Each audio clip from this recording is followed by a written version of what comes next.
Você já se perguntou se o dízimo ainda é obrigatório para os cristãos hoje? Durante séculos, essa prática de separar 10% da renda para Deus foi uma parte essencial da vida religiosa. Mas será que, como cristãos no Novo Testamento, somos obrigados a continuar com essa tradição? Ou será que Deus nos chama para algo diferente? No vídeo de hoje, vamos explorar o que a Bíblia realmente diz sobre o dízimo, tanto no Antigo quanto no Novo Testamento, e entender como essa prática pode se aplicar à nossa vida espiritual. Fique comigo até o final para descobrir.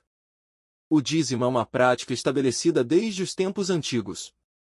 A primeira menção aparece em Gênesis, quando Abraão dá o dízimo de tudo que tinha ao sacerdote Melquisedeque, mostrando que a ideia de separar 10% já existia antes mesmo da lei de Moisés.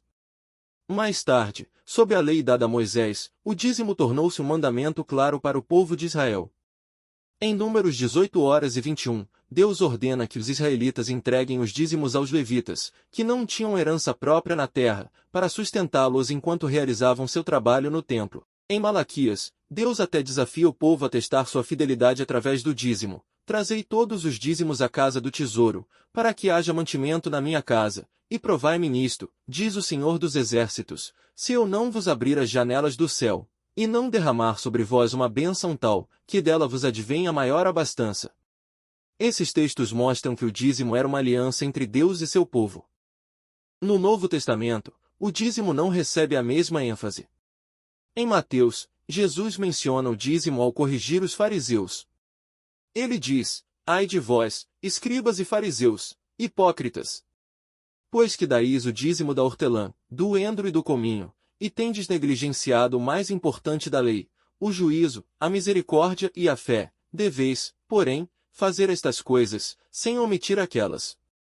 Aqui, Jesus não condena o dízimo, mas critica a hipocrisia dos líderes religiosos que se apegavam a detalhes como o dízimo, enquanto ignoravam virtudes maiores. Outra passagem importante é 2 Coríntios, onde o apóstolo Paulo escreve: cada um contribua segundo tiver proposto no coração, não com tristeza ou por necessidade, porque Deus ama ao que dá com alegria. Aqui, Paulo não menciona uma quantia específica como o dízimo, mas enfatiza que a contribuição deve ser feita de forma voluntária. Diferente da lei do Antigo Testamento, o Novo Testamento não impõe o dízimo como uma regra. Em vez disso, a ênfase é na generosidade. Hoje, o dízimo ainda é amplamente ensinado em muitas igrejas, mas sua aplicação varia bastante. Algumas denominações continuam a encarar o dízimo como uma prática obrigatória.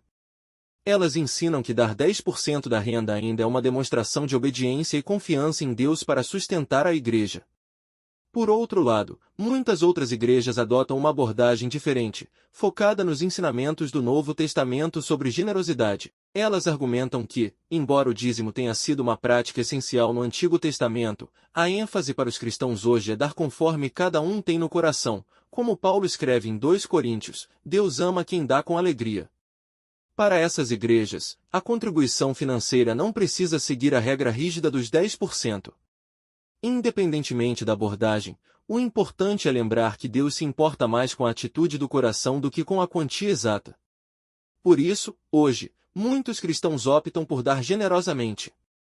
Em resumo, a questão do dízimo ser obrigatório ou não é complexa e multifacetada.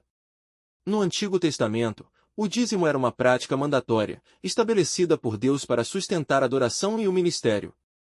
No entanto, no Novo Testamento, vemos uma mudança significativa na ênfase, com Jesus e Paulo nos chamando a dar de maneira voluntária, com alegria e generosidade.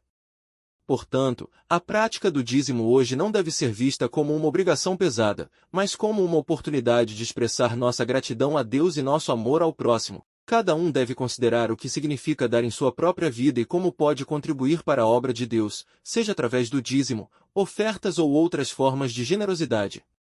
Gostou do tema de hoje? Quero ouvir a sua opinião. O que você pensa sobre a obrigatoriedade do dízimo? Deixe suas ideias nos comentários abaixo.